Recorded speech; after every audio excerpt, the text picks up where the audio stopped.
For the first time in this election, the candidates will face off. President Obama and Mitt Romney's first debate, of course, right here in Denver. And we have team coverage of Debate 2012 for you this morning.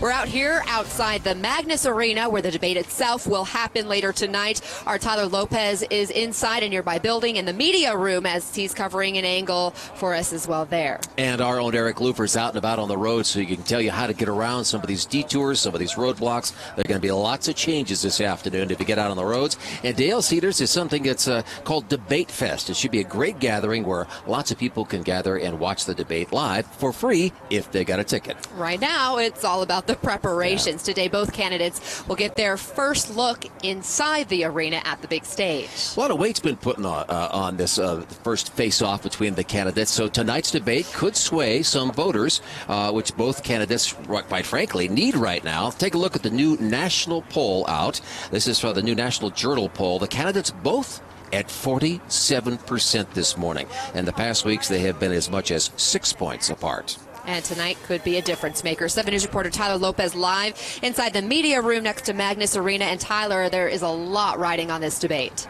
There is. We watched them get that inside arena, the debate itself inside Magnus ready yesterday. Still doing the mic checks, getting the lights set too. A lot of work still being done yesterday to make sure they are ready for tonight. They know the pressure is on just like the candidates do too. And for the school, it's huge. This is their showcase moment. In fact, by some estimates, they're hoping for some $30 million in publicity value for hosting this event. This is Spin Alley. This is where the media will dissect how the debate went. As you said, critical for both candidates, but especially for Mitt Romney, who needs to make his case. If he wants to win, then he's the one for the job. A lot of folks have said while on the campaign trail they got used to similar messages, and certainly both candidates have their talking points down. We can't afford 4 more years like the last 4 years. We don't get very far when we've got leaders who write off half the nation as a bunch of victims. Now, this debate should help answer some of those questions. When can we get to the specifics? Because it'll be 90 minutes, but it'll be fewer questions. Only 6 topics discussed. The idea is to go deeper into those topics, provide specifics about what you would do as president if you were elected. That's part of the focus tonight. One of the biggest nights in the history of this school, and certainly for the state, too, hosting this big debate tonight at 7 o'clock. We're live in Spin Alley. Tyler Lopez, 7 News. Thank you, Tyler, for the debate tonight. Republicans are turning up the heat, and for good reason. There was a blunder made by the Obama campaign yesterday, specifically when Joe Biden made this comment while campaigning on the East Coast. Take a listen. How they can justify raising taxes in the middle class that's been buried the last 4 years. So Romney's campaign called that comment a stunning admission that the middle class has been hurt by the Obama administration. And even local Republican Representative Cory Gardner saying this is, quote, a significant setback for the Obama campaign right before tonight's debate. While the candidates prepare for tonight, other politicians are now hitting the road to campaign for them. On the Romney side, John McCain will be in Florida. Florida Senator Marco Rubio holding a rally right here in Denver. Bill Clinton's campaigning for President Obama in New Hampshire, and First Lady Michelle Obama talking to grassroots supporters in Nevada. The First Lady is going to be coming here to Denver for tonight's debate, certainly. This is her in Ohio yesterday, talking with voters there. Tonight is also the couple's 20th wedding anniversary. They're going to spend the night here, and President Obama then is going to hold a rally out at Sloan's Lake tomorrow morning, and what may be some chilly temperatures out there. Also expected in the crowd tonight, certainly Ann Romney. We sat down with her one-on-one, asking her what kind of pre-debate advice that she's given to her husband. What do you say to your husband so we see the man really, you know? You know, it's really funny. I tell him that, you know what, sweetie? You had 5 boys. You learned to argue really well and make your points years ago. Just go with that. And I think everybody else would say, we want to see who the real guy is, so that's probably great advice. Mrs. Romney also talked about some of the other first ladies who she admires. She says she's a big Barbara Bush fan. She also said she really admired Abigail Adams, who was at her husband John's side as he wrote the Constitution.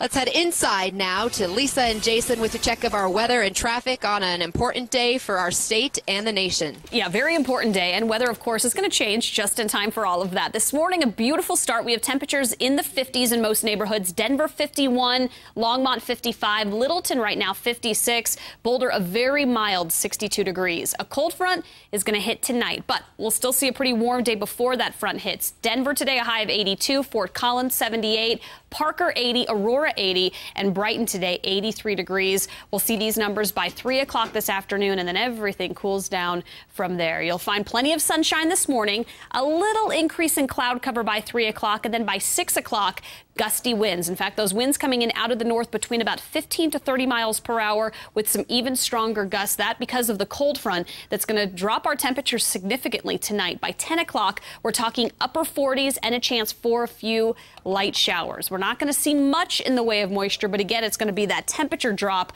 Early tomorrow morning, we could be looking at lows pretty close to freezing. Now, do we get any rain or snow out of this? We'll show you what it looks like on Futurecast coming up in a few minutes. And we have a pretty good start here to the morning commute. You can see to the north side of town that I-76, 270 corridors all running along very smoothly for us this morning. Obviously, the south side of town is going to be the hot spot later on today. And right now, the Denver Tech Center 225 and C470 look fantastic. As for the light rail, you'll see an increase in the number of light rail trains running today. Even here to the university station, you will also see an increase in the security at the light rail stations as well as on the trains itself. We sent out 7 News reporter Eric Lufer out and about to go driving and take a look at what's going on. He's right now at Santa Fe and I-25. Eric, already a very busy area through that construction zone. Yeah, exactly, Jason, and that's going to be obviously a huge issue once this closure happens tonight at 5 o'clock, because a lot of people, there's a good chance they'll wait till last minute to get off the highway and try to take a detour. You know, let's say if they're leaving downtown, they'll try to take Santa Fe south to Hamden, and that will get them back to 25. But the problem is, like you said, Jason, this construction right here at I-25, and in fact, as traffic picks up already this morning, I'm coming up on the construction zone, and there's a very good chance that this is just going to be bogged down come 5 o'clock. So it might be a good idea to maybe even stay away from Santa Fe. Jason, you know we were talking about this through the morning before I left the station, and it's probably a good idea to get a map and try to find some other side streets to stay away from Santa Fe and Hamden. As we take a look at a map, you can see the closure, of course, I-25 between Hamden and Santa Fe. So at first glance, those 2 roads are the ones you would want to take for an alternate route. But we've got another map to show you some other ways you can go. Of course, you can take E470, C470, I-70. You could take 225. And there are plenty of side streets as well. So, again, my advice, especially that I'm out here already with traffic picking up at this construction zone this morning, Santa Fe is going to be very ugly. So it's probably a good idea to find another way to get out of downtown. And if you're trying to get in from the tech center to head back into the downtown area, you know, they might want to take some other roads, possibly Monaco to Leetsdale. Jason, you told me about that. That could be a good route. Bottom line, you might want to just leave work early. Try to get through that highway before it closes. A lot of people I know are doing that. A lot of companies making that happen so people can get home. I'm live on the roads. I'll be out here throughout the morning. Back into you.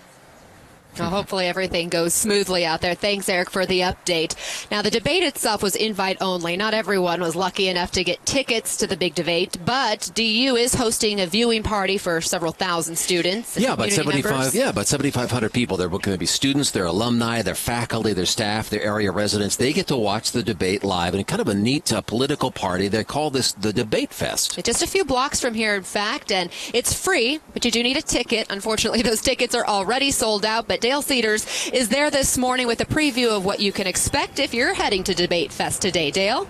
And Anna and Mitch, of course, it's quiet right now. It's really just us and the stage behind us right now. But later on, this area here at DU is just going to be happening. And this is really for the students that were not picked to watch the debate inside. They're going to have their own outdoor watch party. And Debate Fest, as we mentioned, It is a public event, but it's sold out. You have to have a ticket in order to get here. The main stage on the campus, it's going to have speakers, it'll have local bands. 2 monitors will actually show this debate live. The screens, they're 20 feet by 13 feet. They're going to be hoisted into the air. 50 tents are also set up in what's called Issues Alley. It's really where political groups are going to set up to hand out some information to the folks here. DU students were still walking through the quad yesterday because school was actually in session. Today, though, campus is closed. This area is going to be restricted to those who have tickets to Debate Fest. And we found out not all DU students snagged a ticket. I can understand why they limited it, though, just because we don't have a whole lot of space here. But yeah, I definitely think there should have at least been some kind of access for all students.